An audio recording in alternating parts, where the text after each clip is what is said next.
Ministry of Education, Ambassador Professor Julius Bitok, our area MP, Professor Phyllis Barto, the Chairperson of the Kenya National Examinations Council, Professor Julius Nyabundi, the Chief Executive of the Kenya National Examination Council, Dr. David Njengere, the Acting Chief Executive Officer of the Teachers Service Commission, Dr. Evelyn Mitei, the CEO of KUPS, Dr. Mercy Wahome, distinguished guests, ladies and gentlemen, good morning. Good morning again. Ladies and gentlemen, examination and assessments have always stood at the heart of education. They serve not merely as a measure of learning, but as a compass that guides the nation's future. As the Kenya Certificate of Secondary Education KCSE examination draws to a close with the phasing out of the 844 system, we recognize its historic role in shaping generations of learners. Yet, education must always evolve to meet the demands of a dynamic world. The transition to competency-based assessment marks a decisive step forward, one that shifts our focus from rote memorization to the demonstration of skills, values, and knowledge that empower learners to thrive in the 21st century. It is in this spirit of transition that we gather today to mark the release of the results of the third to last cohort to undertake the KCSE examination, even as we celebrate the progression of the very first cohort under the competency-based education into senior school this coming Monday. This moment stands as both a culmination of a long-standing tradition and the dawn of a new era, affirming our collective commitment to assessments that not only measure achievement, but also nurture the competencies required for the future. Ladies and gentlemen, I wish to extend my profound gratitude to all sector stakeholders who year after year have demonstrated unwavering dedication in preparing our KCSE candidates and ensuring the successful and seamless administration of the national examinations.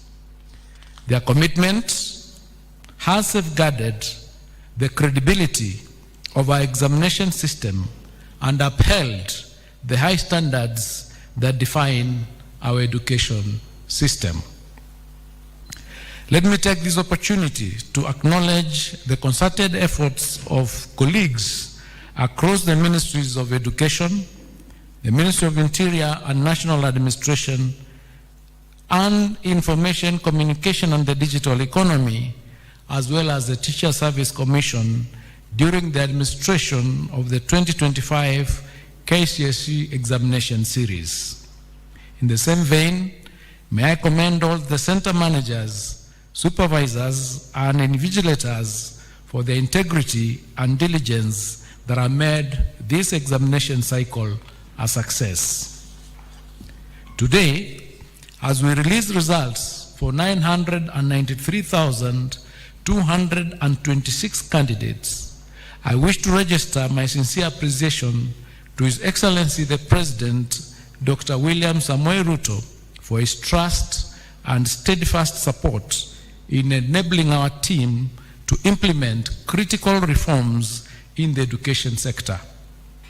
These reforms are geared towards transforming the delivery of learning and teaching in order to nurture and build every learner's potential and to equip them with the skills and competencies necessary for life in the 21st century.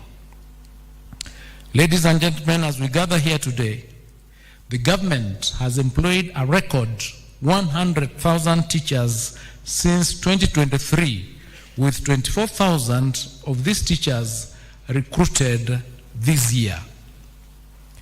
a record total of over 25,000 teachers have also been promoted. To better prepare our teachers for the rollout of the competency-based education, our teachers have been retooled and reoriented to the new system. The primary objective is to strengthen teaching and learning in our schools and consequently to improve our education outcomes. In order to enhance access, we are expanding infrastructure across our basic education institutions.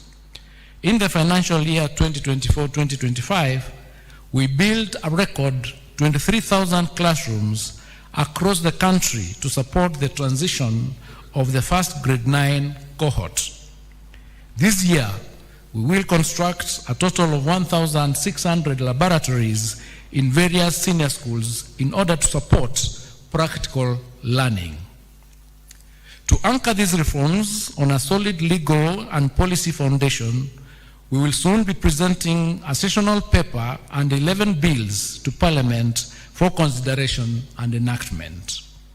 Once passed, this will help entrench efficiency and effectiveness in our education system and affirm its competitiveness globally. We also continue to support our learners with capitation in fulfillment of the government's obligation to provide free and compulsory basic education.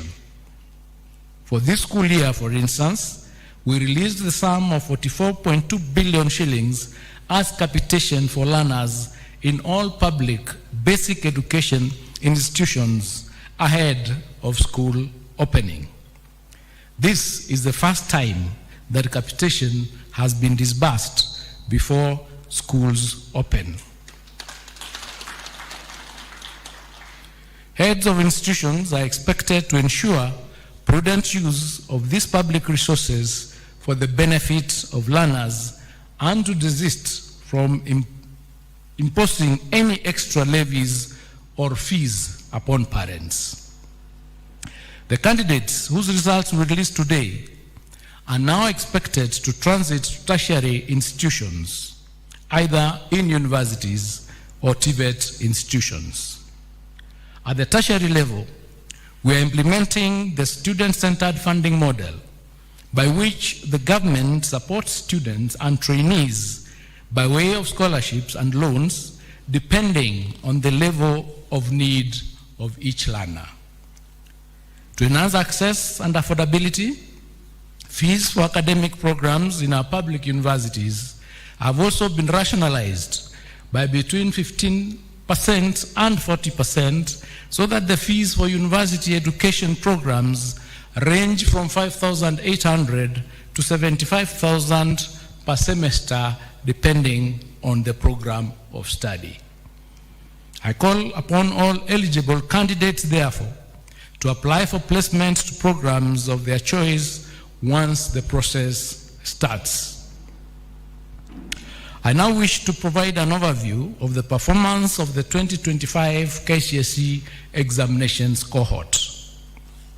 Ladies and gentlemen, during the 2025 KCSE examinations, 993,226 candidates sat the examination compared to 962,512 candidates in the year 2024. This represents an increase by 30,714 candidates, which is an increase of 3.19%. Of the 993,226 candidates who sat the 2025 KCSE examinations, 492,012 were male, while 501,214 were female, representing 49.54% and 50.46% of the total candidature, respectively. This is the second year in a row since inception of the KCSE examinations that female candidates are more than male candidates. However, 10 counties had a significant entry of more male than female candidates. These were Garissa, which had 66.24% to 33.76%. Mandera had 65.09% to 34.91%. Wajir had 60.10% to 39.90%. Turkana had 57.67% to 42.33%. Narok had 53.10% to 46.90%. Samburu had 52.43% to 47.57%. Mombasa had 52.08% to 47.92%. Homa Bay had 52% to 48%. Nyamira had 51.9% to 48.03%, and West Pokot had 51% to 48.16%. 14 counties had a significant entry of more female than male candidates. These were Vihiga, which had 55.905% to 44.10%. Elgeyo Marakwet had 55.06% to 44.94%. Kisumu had 53.87% to 46.15%. Kiambu had 53.23% to 46.77%. Kwale had 53.19% to 46.81%.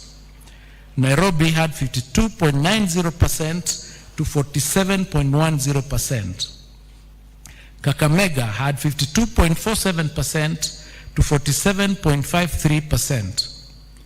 Meru had 52.22% to 47.78%. Isiolo had 52.21% to 47.79%. Uasin Gishu had 52.14% to 48.26%. Busia had 51.72% to 48.28%, and Tharaka Nithi had 51.57% to 48.43%. 23 counties, however, recorded near perfect gender parity, which counties were Lamu, Marsabit, Embu, Tana River, Laikipia, Kisii, Baringo, Migori, Trans Nzoia, Nandi, Kajiado, Taita Taveta, Kericho, Siaya, Kilifi, Bomet, Nyeri, Nyandarua, Murang'a, Nakuru, Kirinyaga, Bungoma, and Makueni. The number of candidates aged 16 years and below increased from 20,546, which was 2.13% in the year 2024, to 26.391 or 26,391, which is 2.65% in the year 2025. The highest percentage of candidates registered for 2025 Kcse examinations were within the appropriate age bracket of between 17 and 19 years, constituting 716,048, which is 72.02% of the total candidature. In the year 2025 Kcse examinations, 17 subjects recorded a significant improvement in performance, similar to the number of subjects that recorded significant improvement in 2024. 11 subjects recorded a significant decline in performance in the year 2025 compared to 10 in 2024. Female candidates recorded better mean score performance than male candidates in the following 6 subjects. That is English, Kiswahili, Kenya Sign Language, Home Science, CRE, and Art and Design. Male candidates recorded better mean score performance than female candidates in 11 subjects, namely Mathematics, alternatives A and B, biology and biology for the blind, chemistry, general science, history and government, geography, IRE, building and construction, and business studies. The performance of male candidates was comparable to their female counterparts in the following 7 subjects: physics, agriculture, computer studies, French, German, Arabic, and music. The number of female candidates registered in the following 5 subjects was too small to allow for a meaningful comparison of performance with their male counterparts. That is metalwork, power mechanics, electricity, drawing and design, and aviation technology.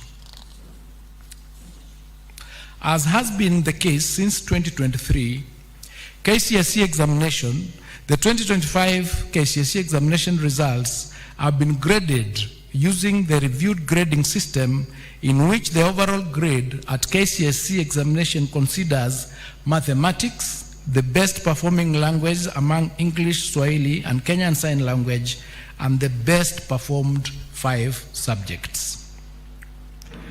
There were 1,932, which is 0.19% candidates who obtained an overall mean grade A plain in the year 2025 KCSE examination. This is an improvement as compared to 1,693, which is 0.18% candidates who scored plain A in 2024. The number of candidates with direct university entry qualifications of mean grade C+ and above was 270,715, which is 27.18% in the year 2025 KCSE examination. This is an improvement compared to 246,391, which was 25.53% in the year 2024. The number of candidates with grade C- and above was 507,131, which is 50.92% in the year 2025 KCSE examination, compared to 476,889, which was 49.41% in the year 2024. The number of candidates attaining a pass grade, which is grade D+ and above, was 634,082, which is 63.67% in the year 2025, compared to 605,774, which is 62.76% in the year 2024. National schools produced the highest number of candidates with an overall mean grade of A, which was 1,526, followed by extra county schools, which had 197, and private schools, which had 185. Sub-county schools, however, produced more candidates in the category of C+ and above compared to county schools, accounting for 72,699 and 36,600 respectively. I wish to reiterate that our stand on the integrity of examinations in November last year, we indicated that there were reported cases under investigation and that action would be taken upon conclusion of the investigations. At the conclusion of the KCSE examination, 1,180 candidates were found to have been involved in examination irregularities. Consequently, and in line with the applicable law and regulations, their examination results have been cancelled. Individual candidates' examination results will be accessed online through a link on the NEC website or directly through the following link: results.nec.ac.ke, and candidates will be required to enter their index number and one of their names as per the registration data for the 2025 KCSE examination. The results will be live and accessible immediately after the end of this function.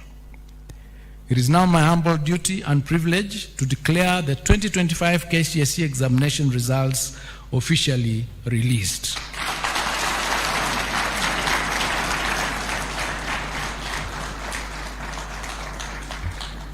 I wish all the candidates success in their future endeavors, and to all of you, Happy New Year, thank you, and God bless you.